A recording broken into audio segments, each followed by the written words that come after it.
Hello नमस्ते and a very good morning to all the classmate Guru channel पे आप सभी का स्वागत है द हिंदू के नए सेशन के साथ। आज फिर हम हाजिर हैं।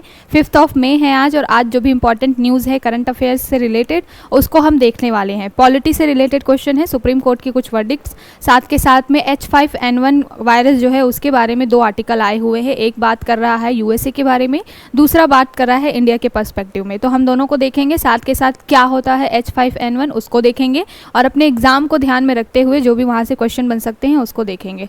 साथ के साथ जुवेनाइल जस्टिस के ऊपर में एक आर्टिकल आया हुआ है, सुप्रीम कोर्ट ने कुछ बातें कही हैं उसको देखेंगे। साथ के साथ में वुमेन के साथ में जो डोमेस्टिक वायलेंस होता है उससे रिलेटेड भी एक मामला आया हुआ है, जिस पर सुप्रीम कोर्ट ने बोला है कि हर केस जो है वो पुलिस स्टेशन में नहीं पहुंचना चाहिए। जो भी ये पारिवारिक संबंधों से रिलेटेड मैटर होते हैं, कोशिश होनी चाहिए कि वो अपने पर्सनल लेवल पर ही रिजॉल्व हो जाए। तो उससे रिलेटेड क्या मामला है, सुप्रीम कोर्ट ने क्या बोला है, और किन सेक्शन के बेस्ड पर ये बात की गई है, IPC साथ के साथ भारतीय न्याय संहिता, उन सब के बारे में हाँ देखेंगे हम, और अपने एग्जाम को ध्यान में रखते हुए वहाँ से फैक्चुअल डाटा कलेक्ट करेंगे। तो चलिए शुरू करते हैं बिना वक्त गवाए हुए आज के इंपॉर्टेंट सेशन को। सबसे पहले देख लेते हैं हम इंपॉर्टेंट हाइलाइट्स, उसके बाद आगे बढ़ेंगे हम अपनी चर्चा को आगे बढ़ाते हुए हम कि आज हमारी इंपॉर्टेंट हाइलाइट्स क्या है।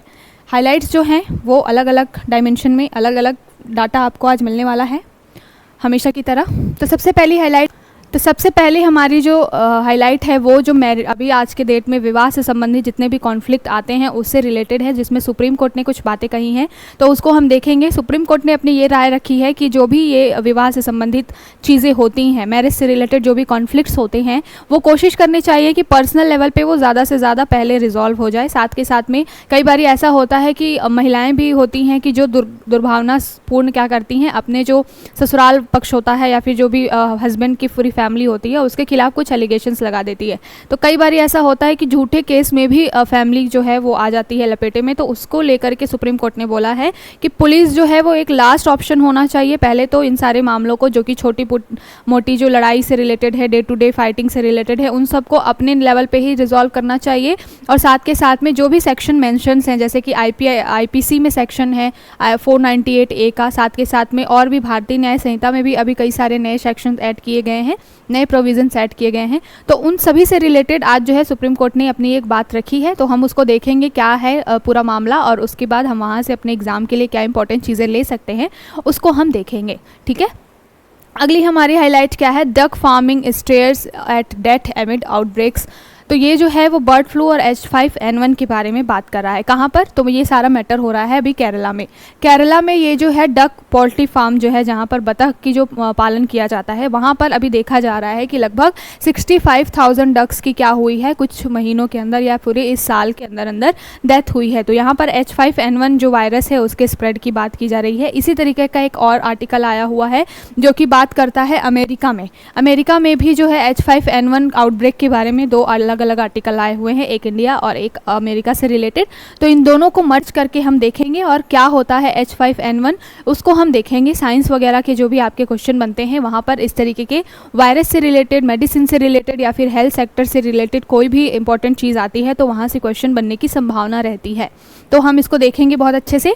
अगली हमारी न्यूज़ क्या है, leprosy spread between red squirrel and people study. तो अभी एक स्टडी आई है जिसमें बात की गई है कि लेप्रोसी है, यानी कि जिसको हिंदी में कुष्ठ रोग कहते हैं, उसके स्प्रेड की बात की गई है। किसमें, जो रेड स्क्वायरल्स होते हैं, जो गिलहरियाँ होती हैं, उनके अंदर इसके स्प्रेड की बात की स्टडी की गई है। अभी तक ऐसा माना जाता था कि ये केवल और केवल जो है मानव यानी कि ह्यूमन बींग्स को अफेक्ट करता है, लेकिन अभी जानवरों के अंदर भी इन सारी चीज़ों के बारे में कुछ डेवलपमेंट्स मिले हैं, स्टडी की गई है। तो क्या होता है लेप्रोसी, हमारे यहाँ पे क्या विज़न है, 2030 तक इंडिया ने भी उसको ख़त्म करने के लिए बात की है। तो हम देखेंगे, अपने एग्ज़ाम को ध्यान में रखते हुए यहाँ से इंपॉर्टेंट फैक्ट जो है हम कलेक्ट करेंगे। अगली न्यूज़ क्या है, NCLT locks 43% rise in depth resolution cases says IBBI। तो जो NCLT है जो कि क्या काम करता है, जब 2 कंपनियां होती हैं या 2 लोग होते हैं जो कि इन्वायरमेंट इकोनॉमिकल लेवल पे क्या करते होते हैं, कोई डिस्प्यूट हो जाता है तो वो उस मुद्दे को लेकर के कहाँ पहुँच जाते हैं, NCLT में।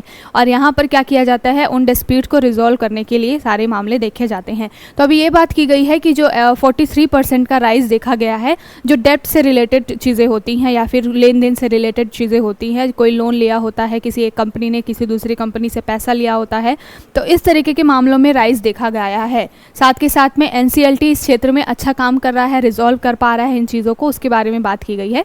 तो हम यहाँ पर अपने एग्ज़ाम को ध्यान में रखते हुए NCLT के बारे में देखेंगे कि किस तरीके की ये बॉडी है, क्या काम करती है, कब ये फॉर्मेशन हुआ था, इन सारी चीज़ों को हम देखेंगे। ठीक है, अगली हमारी न्यूज़ क्या है, going to police should be the last resort in matrimonial disputes. तो इस आर्टिकल की मैं बात कर रही थी जिसमें बात की गई है कि सुप्रीम कोर्ट ने बोला है कि पुलिस के पास जाना, जो भी मैट्रिमोनियल डिस्प्यूट्स होते हैं, यानी कि विवाह से संबंधित जो भी मामले होते हैं, छोटे मोटे लड़ाई झगड़े हर फैमिली में होते रहते हैं, तो इन सारी चीज़ों को लेकर के क्या है, आज के डेट में ऐसा हो गया कि महिलाओं को लगता है कि ये तो मेरे हक की बात है, मुझे इतने सारे लॉज के थ्रू हक मिला हुआ है कि मैं जा कर के कोई भी मामला हो और मैं केस कर दूं जाकर के पुलिस स्टेशन में। तो सुप्रीम कोर्ट ने बोला है कि पुलिस जो है वो लास्ट ऑप्शन होना चाहिए और पहले कोशिश करनी चाहिए कि इन सारे मैटर्स को पहले ही क्या कर लिया जाए, रिजॉल्व कर लिया जाए। साथ के साथ में जो गवर्नमेंट है उनसे भी अपील की गई है, कोर्ट के द्वारा ये बोला गया है कि जो भी कुछ सारे सेक्शंस हैं, जैसे कि IPC की सेक्शन है 498A की, जो कि मारपीट, हिंसा से रिलेटेड, घरेलू हिंसा से रिलेटेड बातें करता है। साथ के साथ में अभी जो भारतीय न्याय संहिता है उसमें भी कुछ सेक्शंस जोड़े गए हैं, जैसे कि सेक्शन 85 और 86। तो ये सारे चीज़ों में कुछ डेफिनेशंस हैं क्रूएलिटी से रिलेटेड, जो कि और हिंसा से रिलेटेड कुछ डेफिनेशंस वगैरह हैं, कुछ प्रोविजंस हैं। तो इन सब को थोड़ा सा ध्यान देने की और चेंज करने के लिए गवर्नमेंट से भी बोला है सुप्रीम कोर्ट ने। तो क्या पूरा न्यूज़ है उसको अच्छे से इन डिटेल देखेंगे, उसके बाद हम उसको अपने एग्ज़ाम के लिहाज से जितने भी सेक्शंस इस न्यूज़ में मेंशन है उसको एक बार हम ओवरव्यू ले लेंगे।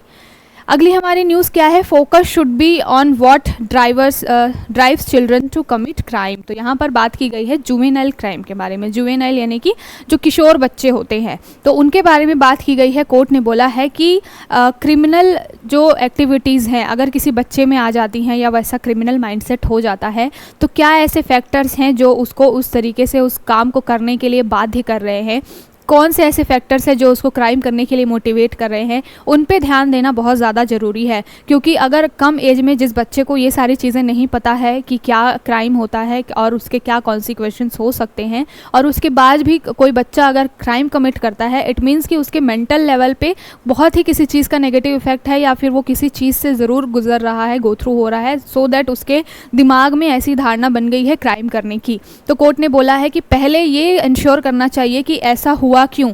तो फोकस इस बात पर होना चाहिए कि चिल्ड्रन वो ड्राइवर्स क्या हैं या फिर वो फैक्टर्स क्या है जिसकी वजह से जो बच्चे हैं वो क्राइम की तरफ आगे बढ़ रहे हैं। तो क्या होता है ये पूरा मामला, उसको तो देखेंगे। साथ के साथ में जो जुवेनाइल जस्टिस से रिलेटेड हमारे इंडिया में क्या प्रोविज़न है, हम उसको वहाँ से क्या कर लेंगे, उस एक्ट को एक क्विक रिवीजन कर लेंगे, क्योंकि वहाँ से क्वेश्चन आपके बन जाते हैं। अगली जो हाईलाइट है, UK leverage logistics agreement to expand maritime domain with India. तो कल हमने बात की थी इंडिया और इंडोनेशिया के बारे में, जहां पर डिफेंस से रिलेटेड जो भी द्विपक्षीय जो भी संबंध स्थापित होने जा रहे हैं, और डिफेंस से रिलेटेड हम क्या करने वाले हैं, एग्रीमेंट इंडोनेशिया के साथ करने वाले हैं। बिल्कुल वैसा ही एक आज की न्यूज़ में दिया हुआ है कि यूके के साथ भी हम इस तरीके का लॉजिस्टिक एग्रीमेंट करने जा रहे हैं। वो डिफेंस के क्षेत्र में भी होगा, मैरीटाइम के भी क्षेत्र में होगा। लॉजिस्टिक्स का क्या मतलब होता है, जो भी अवसंरचना व्यापार करने के लिए ज़रूरी होती है वो सारी चीज़ें प्रोवाइड कराना, उसको लॉजिस्टिक्स कहते हैं। जो भी चीज़ें इकोनॉमी को आगे बढ़ाने के लिए ज़रूरी होती हैं, तो ये सारे लॉजिस्टिक्स या फिर जो एक तरीके से अवसंरचना है, इंफ्रास्ट्रक्चर है, इनसे लेकर के एक एग्रीमेंट यूके और इंडिया के बीच में साइन हो रहा है। तो क्या न्यूज़ है उसको देख लेंगे। अगली न्यूज़ क्या है, in mission to trigger review the state OBC list NCBC hits a wall absent socio economic data.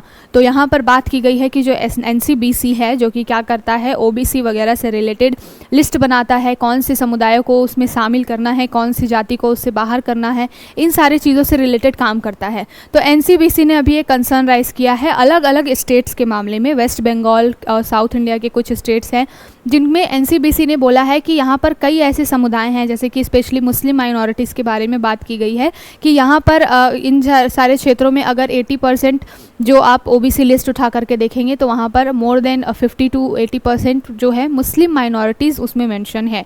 और साथ के साथ में कुछ ऐसे समुदायों के बारे में भी बात की गई है जिन समुदायों को अब उन रिजर्वेशन की, ओबीसी रिजर्वेशन की ज़रूरत नहीं है, फिर भी कई स्टेट्स ने उनको रिजर्वेशन दे रखी है। साथ के साथ में मंडल कमीशन की जो 50% का जो क्राइटेरिया है उसको भी कई सारे स्टेट्स ने क्या कर दिया है, एक्सीड कर दिया है। तो अब एनसीबीसी चाहती है कि एक क्या होना चाहिए, सोशियो इकोनॉमिक डाटा होना चाहिए। और सोशियो इकोनॉमिक डाटा अगर होगा तो इससे पता चल जाएगा कि किस व्यक्ति को, किस जाति या समुदाय को वाकई में रिजर्वेशन की ज़रूरत है। केवल उसी व्यक्ति को उस लिस्ट में रखा जाए और फिर बाकी सारे लोगों को जो कि ऑलरेडी अच्छा काम कर रहे हैं, उनकी लाइफस्टाइल ठीक है, उनको समाज में काफ़ी अच्छा एक प्लेटफॉर्म मिल गया है, तो उन लोगों को इस लिस्ट से बाहर किया जाए। तो अब एक जो है नई लिस्ट नए तरीके से बनाने के लिए साथ के साथ स्टेट्स को भी थोड़ा सा इस दिशा में काम करने के लिए एनसीबीसी ने डिमांड की है। तो हम देख लेंगे एनसीबीसी के बारे में, क्योंकि इस तरीके की बॉडीज़ जो होती हैं कॉन्स्टिट्यूशनल और नॉन कॉन्स्टिट्यूशनल बॉडीज़, वहाँ से आपके क्वेश्चन बन जाते हैं।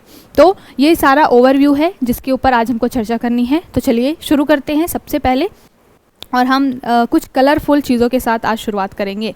आर्ट एंड कल्चर में ये जो टॉपिक है आपके बन सकता है, आर्ट एंड कल्चर के लिहाज से ये जो पिक्चर है वो बहुत इंपॉर्टेंट है। बहुत ही प्यारी सी पिक्चर दिख रही है आपको। एक तो यहाँ पर ये दिख रहा है जो कि हर इंडियन फैमिली में देखने को मिलता है कि मतलब एक बाइक हो जिसके पास में, अगर साइकिल भी होती है इस बाइक की जगह में, तो वहाँ पर जितने भी फैमिली मेम्बर्स होते हैं वो व्यक्ति उनको बैठा करके उस साइकिल पे लेके चला जाता। मतलब हमारे यहाँ ये कॉन्सेप्ट चलता है कि परिवार का कोई सदस्य छूटना नहीं चाहिए, भले हमारे पास साधन कोई भी हो। फिलहाल ये जो लोग कहाँ पर जा रहे हैं, तो ये जो लोग हैं, ये पूरी फैमिली ये जा रही है कोवग्गम में कोवग्गम फेस्टिवल मनाने के लिए। ठीक है, तो कोवग्गम फेस्टिवल मनाया जा रहा है और ये फेस्टिवल जो है कहाँ पर मनाया जाता है, तो ये केरला में मनाया जाता है। ठीक है, ये जो आपको इतनी सुंदर सी सजी धजी ये पिक्चर दिख रही है, ये जो है क्या है, ये सारे लोग जो है वो ट्रांसजेंडर्स हैं। तो ट्रांसजेंडर से रिलेटेड ये फेस्टिवल है। यहाँ पर बात की जाती है transgender woman dressed up as goddess for the miss Koovagam fashion show. तो ये एक तरीके का फेस्टिवल भी है, एक तरीके का फैशन शो भी है, जहाँ पर जितने भी ट्रांसजेंडर्स होते हैं वो महिलाओं की तरह और देवी की तरह ऐसे वेल ड्रेस्ड अप होके इस जो कॉन्टेक्स्ट में पार्टिसिपेट करते हैं। ऑलमोस्ट 14 to 16 डेज़ का ये पूरा चलता है कॉन्टेक्स्ट। साथ के साथ में यहाँ पर एक कोवग्गम फेस्टिवल भी मनाया जाता है। ठीक है, इसकी बहुत सारी इंडियन जो माइथोलॉजी में बहुत सारी इसकी हिस्ट्री रही है। तो हो सकता है आर्ट एंड कल्चर में आपसे इस फेस्टिवल के बारे में पूछ लिया जाए, और द हिंदू में इसको छापा गया है तो हम इसको छोड़ नहीं सकते हैं। तो देख लेते हैं क्या है कोवग्गम फेस्टिवल। ठीक है, ये जो है कोवग्गम फेस्टिवल जो है एक तरीके से जो ट्रांसजेंडर लोग हैं उनके लिए है। और ट्रांसजेंडर्स जो महिलाएं होती हैं इसमें क्या करती हैं, एक वार्षिक जमावड़ा करती हैं। मतलब साल में एक बार ये सारे ट्रांसजेंडर्स जो लोग हैं, महिलाएं हैं, वो सारी इकट्ठे होती हैं और वहाँ पर वो वेल ड्रेस्ड अप होती हैं, पूरे तरीके से श्रृंगार करती हैं, जिस तरीके से विवाह में श्रृंगार किया जाता है या फिर जिस तरीके से एक देवी जो है वो श्रृंगार करती है, उस तरीके से ये सारा श्रृंगार होता है। और ये कहाँ पर होता है, इसे तमिल में कहा जाता है अरवानी। अब ये जो अरवानी है, अरवानी का भी एक हिस्ट्री है जो कि महाभारत से रिलेटेड है, उसको आगे मैं डिस्कस करूंगी। तो ये जो है तमिल कैलेंडर के हिसाब से चिथिराई महीने की पूर्णिमा को मनाया जाता है। ठीक है, और जो ये पूरा चीज़ है वो किससे रिलेटेड है, 18 दिनों तक चलने वाला ये उत्सव है और एक तरीके का ये फैशन शो भी है, उत्सव भी है। किससे रिलेटेड है, अरावनी से रिलेटेड है या फिर अरवानी से रिलेटेड है। ये जो अरवानी जो टर्म है वो क्यों यूज़ किया गया है, क्योंकि ये जो पूरा फेस्टिवल है वो महाभारत के एक कैरेक्टर हैं उनसे रिलेट करता है। ठीक है, पहली बात तो ये। दूसरी बात यह है कि इसमें एक मिस कोवग्गम सौंदर्य प्रतियोगिता भी होती है। मतलब कि सारे जो ट्रांसजेंडर महिलाएं हैं वो वेल ड्रेस्ड होकर के आती हैं और फिर वहाँ पर क्या होता है, एक कॉन्टेक्स्ट होता है। 13 to 16 डेज़ तक ये पूरा चलता है। पहले 13 दिनों के लिए क्या होता है, प्रोग्राम होता है, फेस्टिवल में प्रेजेंटेशन होता है, अलग अलग चीज़ें। उसके बाद जो 16वें दिन क्या होता है, अरावन की छवि को फिर से रंगा जाता है। मतलब कि जो इनके ईस्ट माने जाते हैं अरावन, जिनके ऊपर ये पूरा फेस्टिवल क्या है, पूरा बेस्ड है। और फिर क्या होता है, 16 दिनों के बाद में ये पूरा जो कॉन्सेप्ट है, ये फेस्टिवल है, वो ख़त्म होता है। इसमें क्या होता है, महिलाओं को नवविवाहित स्थिति, मतलब एक तरीके से खुशी का आनंद लेने के लिए, और जो ट्रांसजेंडर्स महिलाएं हैं उनको भी एक तरीके से महिलाओं की तरह, नॉर्मल जो महिलाएं होती हैं उनकी तरह ट्रीट करने के लिए ये पूरा फेस्टिवल मनाया जाता है। ठीक है, तो ये हुई बात। साथ के साथ में हम देख लेते हैं कि इसकी हिस्ट्री क्या है, क्योंकि कई बारी आपसे हिस्ट्री में जा कर के कुछ स्टेटमेंट वाइज वहाँ से क्वेश्चन बन जाते हैं कि ये जो फेस्टिवल है वो इससे रिलेट करता है या महाभारत के इन कैरेक्टर से। जैसे कि आपने आई थिंक 2 साल पहले 2021 में एक एग्ज़ाम में जब यूपीएससी का पेपर आया था तो उसमें एक क्वेश्चन पूछा गया था, मिताक्षरा से रिलेटेड कुछ एक टर्म आया था जिसमें बात की गई थी कि पुराने समय में जो पिता की संपत्ति में बेटों को क्या हक होता है उससे रिलेटेड एक क्वेश्चन आया था। तो उसमें भी 2-3 स्टेटमेंट वाइज क्वेश्चंस थे। तो इस तरीके के आर्ट एंड कल्चर के लिहाज से क्वेश्चन बनने की संभावना रहती है। ठीक है, अब देख लेते हैं कि इसका इतिहास क्या है। तो इतिहास इसका ये है कि माइथोलॉजी में ऐसा बोला जाता है कि जब महाभारत में 18 दिनों तक पूरा ये युद्ध चल रहा था कुरुक्षेत्र में, तो वहाँ पर एक जो 3 लोग थे जिनके पास में कुछ वरदान थे, जिसमें से एक कृष्ण थे, एक अर्जुन थे और तीसरे थे अरावन। तो अरावन क्या थे, ये एक तरीके से इनको वीरतापूर्ण जीने का, साथ के साथ में इनको कुछ ऐसे वरदान दिए गए थे जिनकी रिक्वायरमेंट उस समय में महाभारत में थी।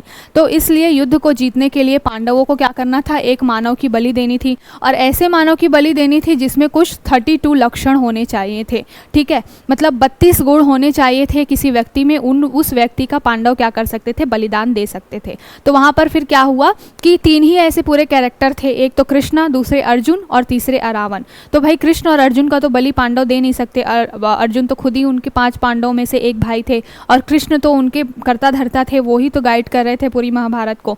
तो बचा कौन, तीसरा व्यक्ति जिसके पास ये 32 गुण थे, 32 लक्षण थे, वो कौन थे, अरावन। तो इनकी फिर क्या कर दी गई थी, बलि वगैरह दी गई थी। तो बहुत ही इंपॉर्टेंट रोल ये रखते हैं, इस वजह से इनको बहुत माना जाता है महाभारत में। और ये जो हमने कुवगम फेस्टिवल के बारे में बात की, ये जो कुवगम फेस्टिवल है ये इन्हीं अरावन से रिलेटेड है। ठीक है, तो ध्यान में रखिएगा, ये पूरा जो है वो आपकी माइथोलॉजी से रिलेटेड है। ठीक है, और साथ के साथ आर्ट एंड कल्चर के लिहाज से भी आपसे प्रश्न बन सकता है। ठीक, अब चलते हैं अगले न्यूज़ की तरफ। ये जो न्यूज़ है अभी काफ़ी कंसर्न बना हुआ है, और पिछले लगभग 6 महीने या फिर 1 साल से इंडिया में भी इस तरीके के केसेस फिर से बढ़ रहे हैं। क्या बात की जा रही है, duck farming starts at death amid outbreaks of bird flu in Kerala Kuttanad. तो ये जो कुट्टानन है वहाँ पर क्या हो रहा है, जो डक फार्मिंग होती है, बतख की जो फार्मिंग होती है, वहाँ पर लगभग अभी 65,000 जो बतख हैं उनकी डेथ हुई है। और क्यों हुई है, इसके पीछे एक ही वायरस है जिम्मेदार, वो कौन सा है, H5N1। ये कोई नया वायरस नहीं है, इसके बारे में जो लोग करंट अफेयर्स में और समाचार न्यूज़पेपर वगैरह पढ़ते हैं उनको मालूम है कि ये जो वायरस है वो पहले से ही एग्जिस्ट करता है काफ़ी सालों से, और ये क्या करता है, बर्ड्स में होने वाला एक तरीके का वायरस है। और कई बारी ये इंसानों को भी क्या कर लेता है, डायरेक्टली क्या कर लेता है, हिट कर देता है, और बहुत सारे लोगों की डेथ भी हो जाती है। इसमें जो बात की गई है, इस आर्टिकल में बात की गई है 2 डक्स के बारे में। डक्स की 2 प्रजाति है, एक तो है चारा और दूसरी है चैम्बली। तो चारा और चैम्बली, इसको भी याद रखिएगा। अब पिछले बार का जो 2023 का यूपीएससी का पेपर था उसको देखते हुए भाई कोई भी टर्म, कोई भी जानवर हम छोड़ नहीं सकते, स्किप नहीं कर सकते। तो चरा और चैम्बली क्या है, ये डक से रिलेटेड है, डक की एक ब्रीड कह लीजिए है, और इनके रिलेटेड ये H5N1 से रिलेटेड पूरा ये मुद्दा आया है।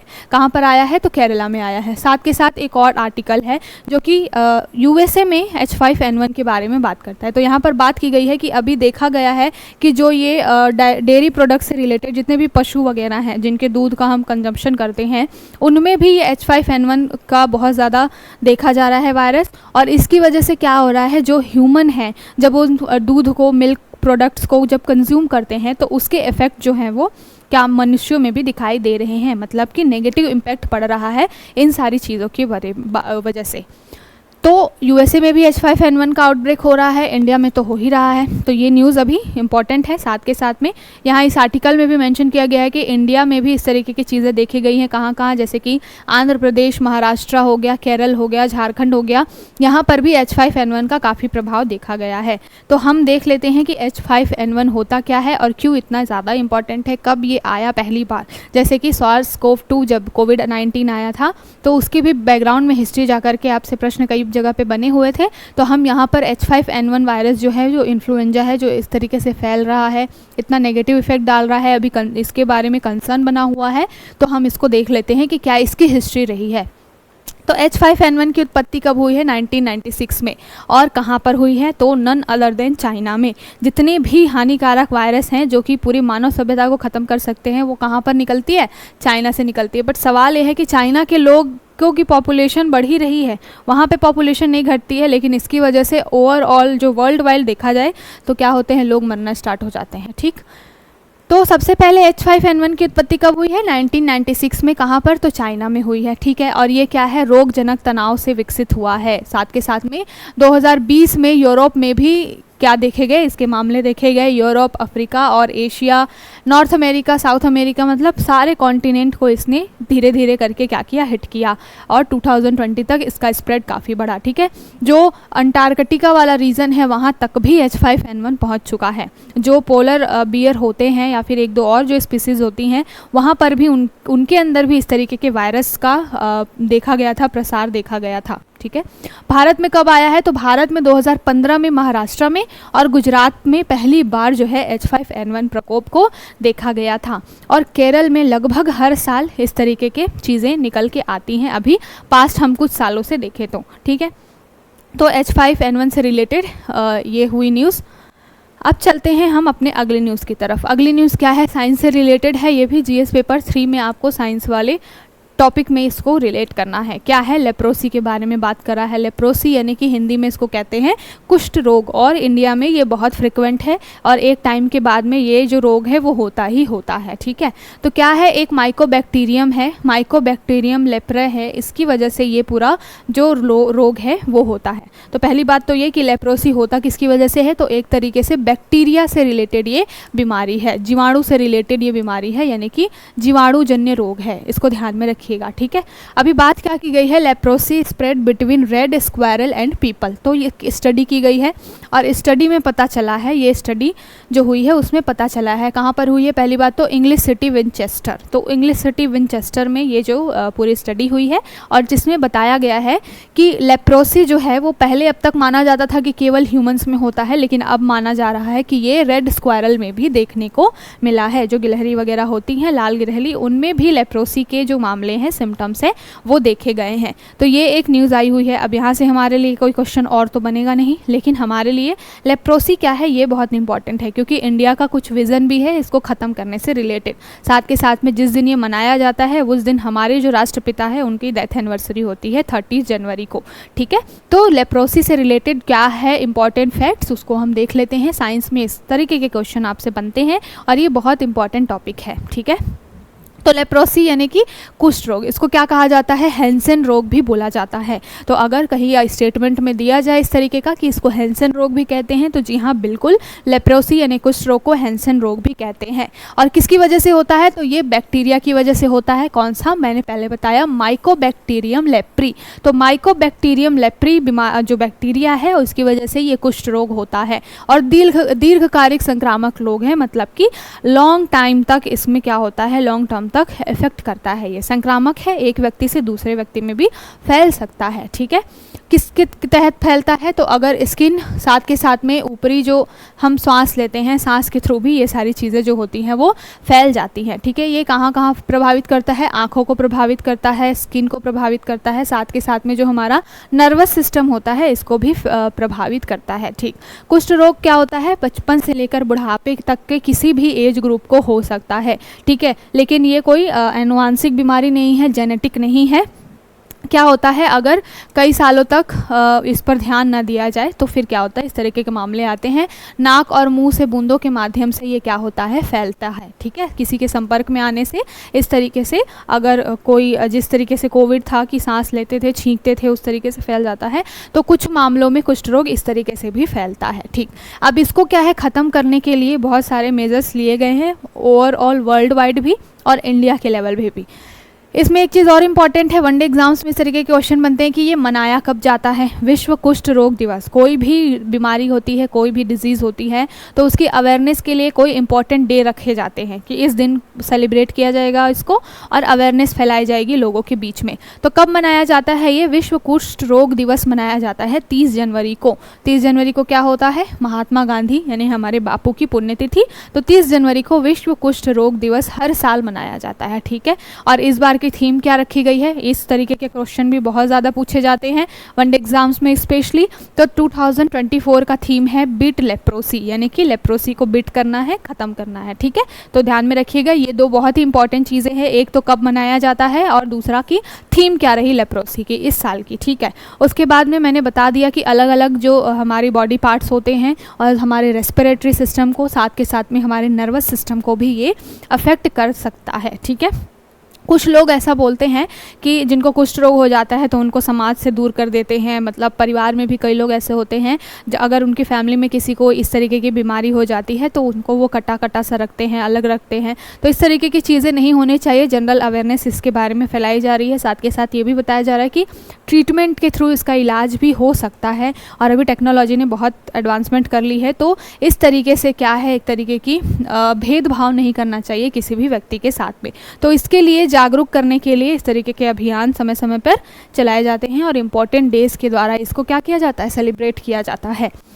हमारे इंडिया में क्या टारगेट है, तो हमारे इंडिया ने टारगेट रखा है कि 2027 तक क्या हो जाएगा, यानी कि जब SDG 3.3 से रिलेटेड ये सारे मामले हैं तो 2027 तक हमने क्या किया है, एक रोड मैप तैयार किया है। 23 से लेकर 27 तक राष्ट्रीय रणनीति बनाई है और उसके थ्रू इंडिया चाहता है कि 2027 तक हम क्या कर ले, इस रोग से क्या पाले, निजात पाले, छुटकारा पाले। ठीक है, और ये पूरा जो टॉपिक है किससे रिलेटेड है, जब SDG में हम हेल्थ वाला टॉपिक देखते हैं तो SDG 3 किसके बारे में बात करता है, गुड हेल्थ एंड वेलबींग। तो गुड हेल्थ और वेलबींग SDG 3 का जो पॉइंट 3 है, यानी कि क्लॉज 3 है, उसमें लेप्रोसी वगैरह से रिलेटेड एड्स, TB, मलेरिया और इस तरीके की जो उपेक्षित रोग है जिनके बारे में बहुत ज़्यादा ध्यान नहीं दिया जाता लेकिन ये बहुत कंसर्न का कारण बने हुए हैं, उनसे रिलेटेड चीज़ें क्या हैं उनको देखने के लिए और उन पर कानून बनाने के लिए SDG गोल 3 में 3.3 जो उसका क्लॉज है उसमें चीज़ें मेंशन की गई है।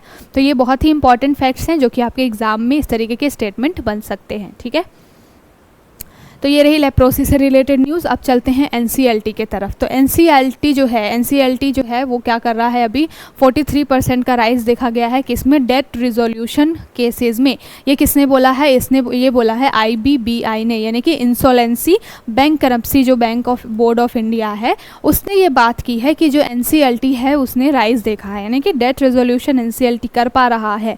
और ये होते क्यों है, ये बिल्कुल एक तरीके से कोर्ट की तरह ही इनके पास कुछ अधिकार होते हैं जब दो पक्ष यहाँ पर जाते हैं अपने किसी विवाद को लेकर के, बीट वो फंडिंग से रिलेटेड हो या कंपनी के कोई और भी मामले हों, तो उससे रिलेटेड जब मामला NCLT के पास जाता है तो NCLT कई बार उसको देखता है। NCLT उसको देखने के बाद कई बार ऐसा होता है कि वो चीज़ें मीडिएशन के थ्रू रिजॉल्व हो जाती हैं और कई बार ऐसा होता है कि जहाँ पर कंपनसेशन वगैरह देना पड़ता है। तो अभी डेट रिजोल्यूशन के मामले में यहाँ पर राइज देखा गया है। तो हमारे लिए न्यूज़ यहाँ से इतनी इंपॉर्टेंट थी। हमारे लिए यहाँ से एक टर्म इंपॉर्टेंट है, कौन, NCLT, क्योंकि यहाँ से क्वेश्चन बनते हैं कि NCLT किस तरीके की संस्था है, कब ये फॉर्मेशन में आई है, कौन से अधिनियम के तहत इसकी स्थापना की गई है। ठीक है, तो हम सबसे पहले देख लेते हैं क्या है ये NCLT। तो NCLT का फुल फॉर्म क्या है, राष्ट्रीय कंपनी कानून न्यायाधिकरण। ठीक है, जो कि जितने भी कंपनी से रिलेटेड मामले होते हैं उनको कानूनी रूप से देखने का काम करता है। इस तरह के ऑर्गेनाइजेशन बेसिकली इसलिए बनाए जाते हैं सो दैट जो हमारा कोर्ट है, चाहे वो सुप्रीम कोर्ट हो, हाई कोर्ट हो, उनके ऊपर ऑलरेडी केसों का बहुत सारा बर्डन है। तो जब भी कंपनी से रिलेटेड कोई डिस्प्यूट आता है तो उसको रिजॉल्व करने के लिए इस तरीके की NCLT वगैरह बना दी जाती है सो दैट जितने कंपनी से रिलेटेड मामले हैं एटलीस्ट इस कोर्ट के पास में जाए और ये आपस में ही लोग क्या कर ले, यहाँ पर रिजॉल्व कर ले। ठीक है, तो NCLT की स्थापना किस एक्ट के तहत हुई है, तो NCLT की स्थापना जो हुई है वो हुई है कंपनी एक्ट 2013 उसकी धारा 408 के तहत। ठीक है, पहली बात तो ये कब बनी है, तो 1 जून 2016 में इसकी स्थापना की गई थी। तो ये जो 2-3 इंपॉर्टेंट फैक्ट्स हैं यहाँ से क्वेश्चन बन जाते हैं कि स्थापना 1 जून 2016 को किसके तहत, कंपनी एक्ट 2013 जो है हमारे यहाँ का उसके तहत। ठीक है, और इसकी उद्देश्य क्या है, तो सबसे पहले मैंने स्टार्टिंग में ही बता दिया कि कंपनी कानून और दिवालियापन जो चीज़ें हैं, मतलब कि कंपनी से जो भी चीज़ें आती हैं, जो भी मैटर कंपनी रिलेटेड आते हैं, उनसे रिलेटेड मामलों को रिजॉल्व करने का काम ये करता है। एक अधिनियम आया है दिवाला और दिवालियापन अधिनियम, यानी कि इंसोलेंसी से रिलेटेड, इंसोलेंसी एंड बैंकरप्सी कोड जो आया था कब आया था? 2016 में। तो वहाँ पर जब ये सारी चीज़ें आई थी तब वहीं पर से इसको फॉर्मेट करने की या बनाने की इस तरीके की चीज़ों के बारे में सोचा गया था, ठीक है। तब जाकर के 1 जून 2016 को इसकी स्थापना हुई थी। एक तरीके से ट्रिब्यूनल कॉरपोरेशन प्रशासन सुनिश्चित करता है। ये ट्रिब्यूनल क्या होते हैं? जो कि न्यायालय की तरह ही होते हैं, लेकिन नेचुरल जो चीज़ें होती हैं, नेचुरल हमारा जो प्राकृतिक न्याय सिद्धांत होता है उस पर बेस्ड होती हैं, और उनको बहुत सारे न्यायपालिका से रिलेटेड अधिकार मिले होते हैं, जैसे कि वो सुनवाई कर सकते हैं, किसी अधिकारी को बुला सकते हैं सुनवाई के लिए, साथ के साथ कुछ सजा भी दे सकते हैं। तो ये एनसीएलटी भी है, एक तरीके से ट्रिब्यूनल की तरह ही क्या काम करता है, ठीक है। तो ये जो कुछ इंपॉर्टेंट फैक्ट्स हैं यहाँ से क्वेश्चन बनते हैं, ध्यान में रखिएगा। अगली बात क्या है, जो सारी चीज़ें हैं पहले ही बता दी गई हैं कि 2000 अधिनियम की धारा जो है उसके तहत जो भी मामले आते हैं, मुकदमे होती है, उसकी कार्रवाई होते हैं, दावों का निपटान होता है, इन सारी चीज़ों का काम ये एनसीएलटी देखती है। उसके बाद में कंपनियां जिनको ऐसा लगता है कि उन्होंने मिसमैनेजमेंट किया है या फिर कोई मामला है जिसमें कोई कंपनी कल्प्रिट है तो उसको फिर सज़ा देने का भी काम करती है। कई बारी ऐसा होता है कि बीच में ही क्या कर दिया जाए, समाधान कर दिया जाए। मतलब दो जो कंपनियां हैं जिनके बीच में कोई भी विवाद है तो ऐसा सोचा जाता है कि इसको इस मुद्दे को और आगे ना खींच करके दोनों पार्टी के बीच में एक मीडिएशन की तरह काम कर लिया जाए। तो ये सब का बेसिकली उद्देश्य यही होता है कि जो न्यायपालिका है, सुप्रीम कोर्ट है, उनके ऊपर जो भी बर्डन है उसको कम किया जाए, साथ के साथ में जो इकोनॉमी में और इन सारी कंपनी से रिलेटेड जो भी डिस्प्यूट है उसको कम समय में जल्द से जल्द रिजॉल्व कर लिया जाए। इसलिए एनसीएलटी जैसी संस्थाएँ बनती हैं, ठीक। अब चलते हैं अपने अगले टॉपिक की तरफ। अगला टॉपिक क्या है? Going to police should be the last resort in matrimonial dispute. तो वहाँ पर सुप्रीम कोर्ट ने बात कही है और अपनी एक जजमेंट में सुप्रीम कोर्ट ने ऐसा एडवाइस किया है कि जो फैमिलीज़ हैं, कोई भी फैमिली हो, वो अगर किसी भी तरीके का ट्रबल फेस करती हैं, डे टू डे कोई फाइटिंग होती है, छोटी बड़ी लड़ाइयाँ हो जाती है, तो अभी आज के डेट में ऐसा हो गया है कि लोगों को कानून के बारे में पता है, तो कोई भी छोटा सा मुद्दा होता है उसको लेकर के और वो पहुंच जाते हैं कोर्ट के अंदर। और इसकी वजह से क्या होता है, कोर्ट में तो ये हियरिंग चलती रहती है, कोर्ट का बर्डन ऑलरेडी इतना ज़्यादा है, इंपॉर्टेंट मुद्दे भी होते हैं जिसको डिस्कस करना होता है, और फिर इस तरीके के छोटे मोटे केसेस भी आ जाते हैं जिसको कोर्ट को सुनना पड़ जाता है। तो अभी कोर्ट ने ये बोला है, एडवाइस किया है कि पुलिस के पास जाना, जो मैट्रिमोनियल जितने भी डिस्प्यूट हैं, वो एक लास्ट ऑप्शन होना चाहिए। पहले ये कोशिश करनी चाहिए कि आपसी रूप से बैठ करके क्या हो, मीडिएशन के थ्रू इन सारी चीज़ों को रिजॉल्व कर लिया जाए। अभी इस एडिटोरियल में, इस आर्टिकल में कुछ चीज़ें मेंशन की गई हैं, जैसे कि एक तो है सेक्शन 85, दूसरा है 86। ये जो है भारतीय न्याय संहिता के सेक्शन से, याद रखिएगा।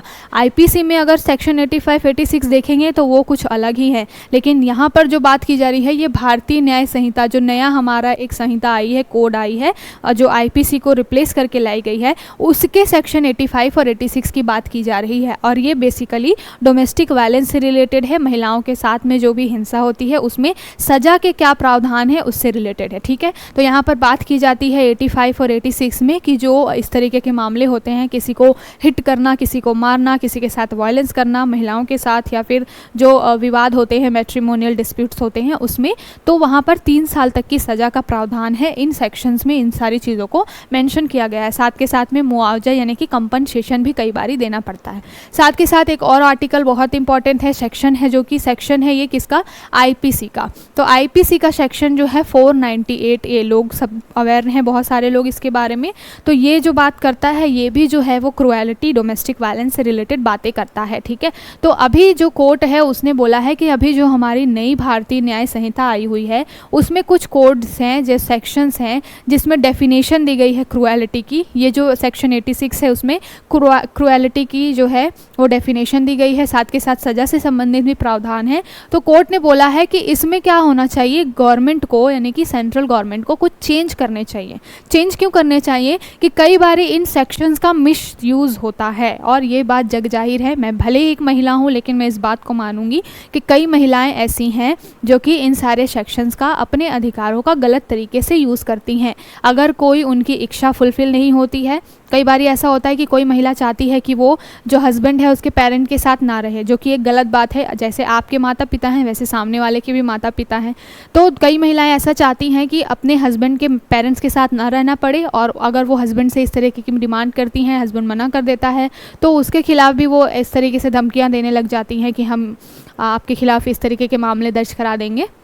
तो कई बारी सेक्शंस का मिसयूज़ होता है। तो कोर्ट ने यही सेंट्रल गवर्नमेंट से बोला है कि इस तरीके के मामले हैं, पहली बात तो आप इस तरीके के प्रोविज़न करिए कि पुलिस के पास आना ही ना पड़े। दूसरी बात ये है कि सेक्शंस जो है उसमें जो डेफिनेशंस है उसको क्लियरली मेंशन करिए। जो लूप होल हैं जिसके वजह से इनोसेंट व्यक्ति, कई बारी इनोसेंट फैमिली फंस जाती है, उसको भी देखने की ज़रूरत है सो दैट इन सारे सेक्शंस का मिसयूज़ ना हो। ठीक है, यहाँ पर दो कुछ और भी सेक्शंस की बात की गई है, जैसे कि सेक्शन 506 ऑफ आईपीसी और कॉजिंग हार्ट सेक्शन 323। ठीक है, तो ये कुछ सेक्शंस है, ये जो है वो डेथ वगैरह से रिलेटेड या फिर जब हिंसा होती है तब उससे रिलेटेड है। तो इन सारे सेक्शंस को एक बारी आप थोड़ा सा गो थ्रू कर लेंगे क्योंकि कई बारी क्वेश्चन बन सकते हैं। और अभी क्या हुआ है, जब इसमें मेजर चेंज हुआ है आईपीसी में, साथ के साथ सीआरपीसी में, और जो नए कोर्ट्स बने हैं, तो हो सकता है आपसे क्वेश्चन पूछ लिया जाए। ठीक है, तो इन सारे सेक्शन को जो इस एडिटोरियल या आर्टिकल में मेंशन थे, मैंने उसको यहाँ पर क्या किया है, एक तरीके से ओवरव्यू देने की कोशिश की है। आप अपने लेवल पे भी इन सारे सेक्शंस को एक बार क्या कर लेंगे, गो थ्रू कर लेंगे। ठीक है, ये न्यूज़ है।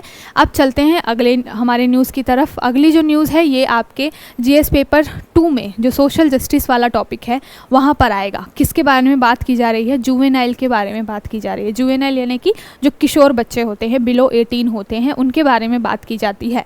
तो बात क्या की गई है, अभी जो जस्टिस हमारे जो चंद्रचूड़ जी हैं, चीफ जस्टिस, उन्होंने बोला है कि जो फोकस कहाँ पर होना चाहिए, अगर जो कोई बच्चा क्राइम कर रहा है, क्राइम को कमिट कर रहा है, तो फोकस इस चीज़ पर होना चाहिए कि वो उस क्राइम को कमिट कर क्यों रहा है, मतलब ऐसी क्या उसकी मेंटल स्थिति हो गई है जिसकी वजह से इतनी कम एज में, जब बच्चे को ये तक नहीं पता कि क्राइम जैसी चीज़ क्या होती है, वहाँ पर वो इतनी ज़्यादा हिंसात्मक प्रवृत्ति का हो जाता है। और कई बारी आपने देखा कि जो निर्भया वाला केस आया था उसमें एक बच्चा शामिल था, बिलो 18 था, जिसने रेप जैसा काम में लोगों की हेल्प की। और भी कई सारे ऐसे मामले आते हैं कि किसी बच्चे ने 15-16 साल का था और गेम खेलने के लिए उसके पेरेंट्स ने मना किया तो उसने पेरेंट्स की अपनी हत्या कर दी।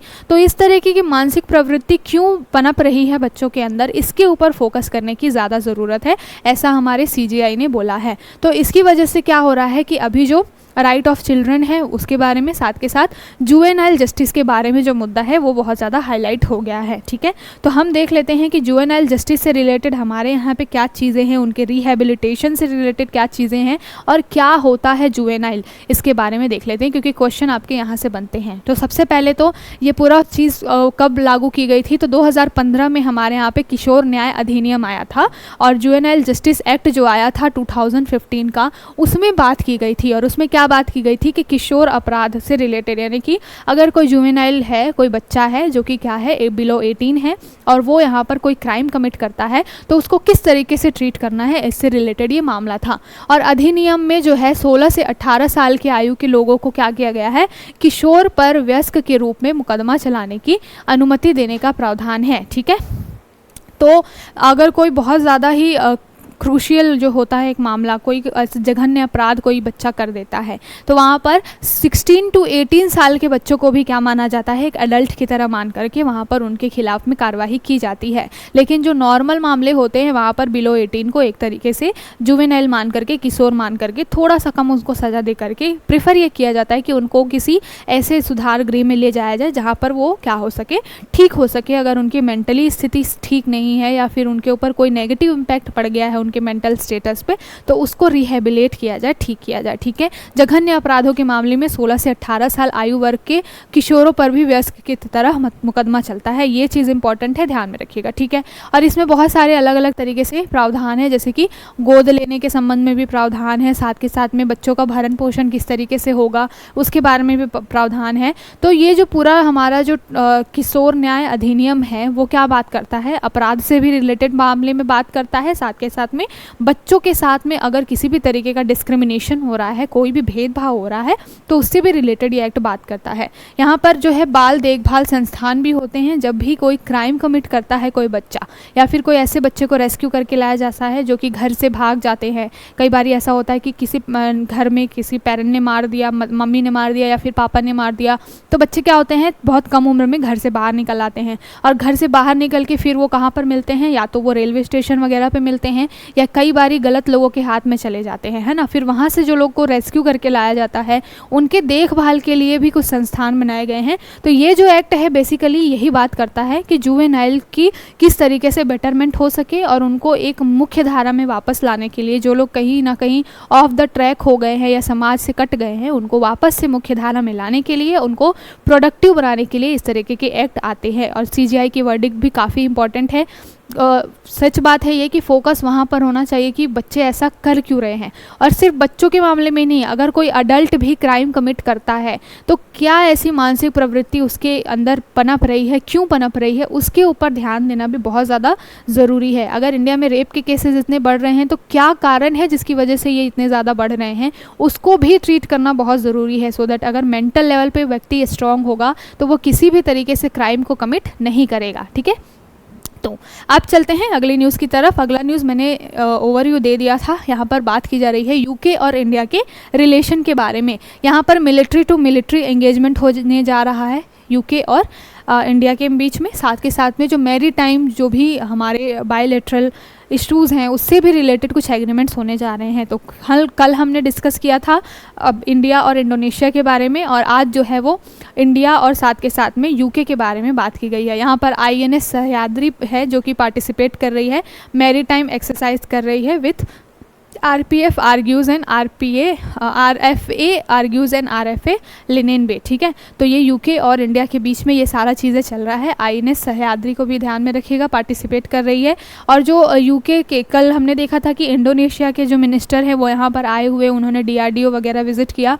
उसी तरीके से यूके के भी कुछ सारे ऐसे मंत्री वगैरह हैं जो कि आ रहे हैं। साथ के साथ में L&T जैसी कंपनियां हो गई या शिपयार्ड कंपनियां हो गई, उनके साथ में भी क्या कर रही हैं, एक तरीके से टाई अप कर रही हैं, सो दैट जो मैरी टाइम सिक्योरिटी को बढ़ाया जा सके, लॉजिस्टिक्स को इम्प्रूव किया जा सके, इन सारे मुद्दों पर बात हो रही है। तो अगर आप इंडिया और यूके के रिलेशन के बारे में इस समय में बात करेंगे तो जब भी आप GS पेपर 2 में इंटरनेशनल रिलेशन से रिलेटेड टॉपिक के बारे में लिखेंगे और वहाँ पर इंडिया और यूके के संबंधों के बारे में आएगा तो वहाँ पर आप इन सारी चीज़ों को मेंशन कर सकते हैं कि अभी भी यूके के साथ में हमारे जो संबंध हैं काफ़ी सही है, और हम इस तरीके से तो मैरीटाइम एक्सरसाइज करके, साथ के साथ में लॉजिस्टिक एग्रीमेंट्स करके और संबंधों को मजबूत कर रहे हैं। ठीक है, तो आई होप आपको समझ में आ गया होगा क्या न्यूज़ है। ये जो अगली न्यूज़ है ये बहुत ही इंपॉर्टेंट है। ये जो पूरा टॉपिक है ये आपके GS पेपर 2 में जो कॉन्स्टिट्यूशनल नॉन कॉन्स्टिट्यूशनल बॉडीज़ होती हैं उनसे रिलेटेड है।